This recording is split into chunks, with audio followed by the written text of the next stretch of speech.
नमस्कार दोस्तों, स्वागत है आपका कुकिंग फॉर यू में। तो आज हम बनाएंगे 3 तरह की पेस्ट्री, वो भी बहुत ही इजी तरीके से और बहुत ही जल्दी बन जाएगी। इसका जो टेस्ट है यकीन मानिए बहुत ही अच्छा आएगा। तो चलिए इसे स्टार्ट करते हैं।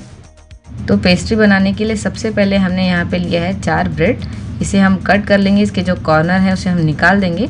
बिल्कुल चाकू की सहायता से हमें इस तरह से इसे कट कर लेना है। तो दोस्तों, हाल ही में मैंने पाइनएप्पल केक बनाया था जो कि बहुत ही आसान तरीके से बताया है, तो उसे ज़रूर ट्राई करें। लिंक डिस्क्रिप्शन बॉक्स में है, चेकआउट करना ना भूलें। तो यहाँ पर हमने इसके साइड कॉर्नर को कट कर लिया है। इस तरह से हमने 3 बंच को तैयार कर लिया है। बिल्कुल ब्रेड से 4-4 का ये ब्रेड है, बिल्कुल इस तरह से तैयार कर लेंगे। तो यहाँ पर हमने सबसे पहले ले लिया है व्हिप्ड क्रीम और इसमें ऐड किया है करीबन 1 चम्मच वनीला एसेंस। इसे अच्छी तरह से ऐसे ऐड कर लेंगे। मिक्स हो गया है बिल्कुल प्रॉपर तरीके से। तो अब हम तैयार करेंगे बेस को। तो यहाँ पे सबसे पहले हमने व्हिप्ड क्रीम थोड़ी सी लगाई है प्लेट में और इस तरह से करते हुए हमने यहाँ पे सिरप भी तैयार कर लिया है। तो चलिए इसे स्टार्ट करते हैं। इसका जो बेस है वो बनाते हैं।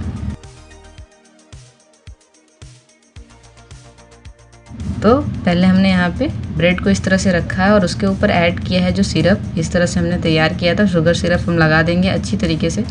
दोस्तों, इस बात का ध्यान रखिए कि जो शुगर सिरप है उसे हमें बहुत ही अच्छी तरीके से लगाना है। उसके बाद इस तरह से व्हिप्ड क्रीम लगाते हुए चारों कॉर्नर से इसे प्रॉपर तरीके से फैला देंगे और उसके बाद इसे साइड से भी कवर कर देंगे और इसके बाद हम इस पे लगाएंगे दूसरा ब्रेड।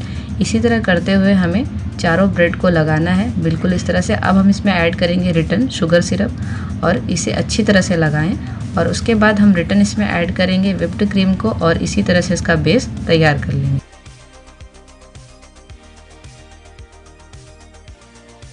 तो दोस्तों, आप किसी से भी इसे बहुत ही प्रॉपर तरीके से इसे फैला दें, जैसे ये चारों तरफ और बीच में भी अच्छे से कवर हो जाए बिल्कुल इस तरह से।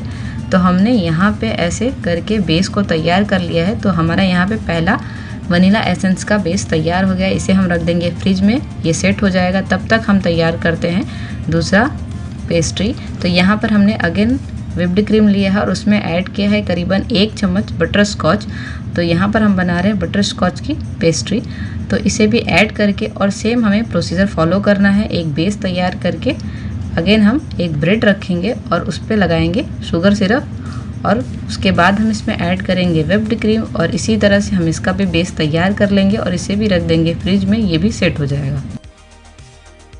दोस्तों, इस बात का ध्यान दें कि फ्रिज में रखें, फ्रीज़र में नहीं, और इसे करीबन 15-20 मिनट तक फ्रिज में रख दीजिए। तो दोस्तों, जब मैंने पाइनएप्पल केक बनाया था तो उसमें से इतनी व्हिप्ड क्रीम बच गई थी, तो यहाँ पे मैं उससे बना रही हूँ पेस्ट्री पाइनएप्पल की। तो यहाँ पे हमने अगेन उसी तरह का बेस तैयार किया है। बिल्कुल इस तरह से बेस तैयार करने के बाद हम इसे भी रख देंगे 20 मिनट तक फ्रिज में सेट होने के लिए। तो बेस हमारा सेट हो चुका है। तो सबसे पहले हम बनाएंगे पाइनएप्पल पेस्ट्री। तो उसके लिए मैंने यहाँ पे जेली तैयार कर ली है। जेली की रेसिपी भी आपको लिंक डिस्क्रिप्शन बॉक्स में है, चेकआउट कर लीजिए, वहाँ पे मिल जाएगी। तो यहाँ पे हम इसे थोड़ा सा डेकोरेट करने के लिए इस तरह से जेली वाली चॉकलेट भी ले लेंगे। तो यहाँ पर हमने सबसे पहले जो जेली है उसे, पाइनएप्पल की जो जेली तैयार की थी उसे ऐड किया है। बिल्कुल इस तरह से किसी भी चम्मच से आराम से आप इसे ऐड कर सकते हैं।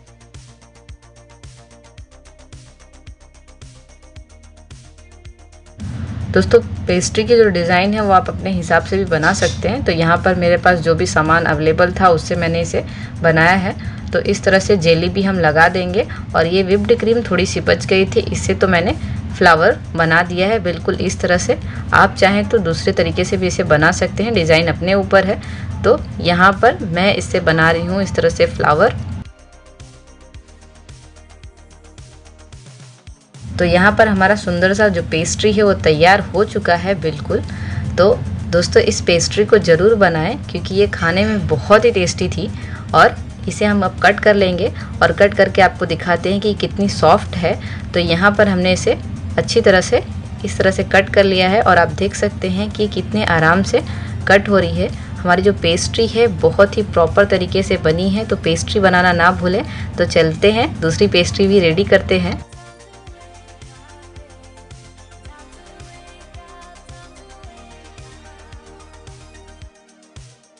तो अब हम बनाने वाले हैं बटर स्कॉच की पेस्ट्री। तो उसके लिए मैंने यहाँ पर हर्शी सिरप ले लिया है, इसे हम कट कर लेंगे। आप चाहें तो चॉकलेट ले लें, लेकिन मेरे पास अभी तुरंत अवेलेबल नहीं है तो मैंने इसी का यूज़ कर लिया है।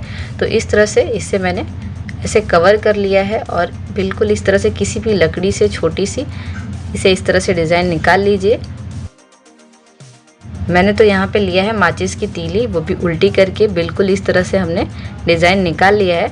और इस पे भी मैं ऐड कर रही हूँ थोड़ी बहुत जेली और थोड़ा सा फ्लावर। तो बिल्कुल इस तरह से जो क्रीम बच गई थी उससे मैंने इस पे डिज़ाइन निकाल दिया है। हालांकि जो व्हिप्ड क्रीम है वो पूरी तरह से मेल्ट हो गई थी, यहाँ पे बची थी तो मैंने इसमें यूज़ कर लिया। तो इसे भी कट कर लेते हैं। और ये जो पेस्ट्री है ये भी बहुत ही टेस्टी बनी थी, तो इसे भी ज़रूर ट्राई करें। तो यहाँ पे बहुत ही सॉफ्ट पेस्ट्री बनी है, आप देख सकते हैं। तो बिल्कुल इस तरह को फॉलो करेंगे तो आपकी जो पेस्ट्री है बहुत ही आसान तरीके से और बहुत ही टेस्टी और यमी बनेगी। तो अभी हमारी जो तीसरी पेस्ट्री है वो हमारे इंतज़ार में बैठी हुई है, तो हम इसे भी तैयार कर लेते हैं। तो यहाँ पर जो जेली बची थी उसे मैंने इसमें ऐड कर लिया है और हर्षी सिरप भी मैंने इसमें ऐड कर लिया है। बिल्कुल इस तरह से डिज़ाइन बना लिया है, इसे प्रॉपर तरीके से फैला लीजिए। तो यहाँ पर जो हमारा वनीला एसेंस वाला पेस्ट्री था उसे भी हम रेडी कर लेंगे।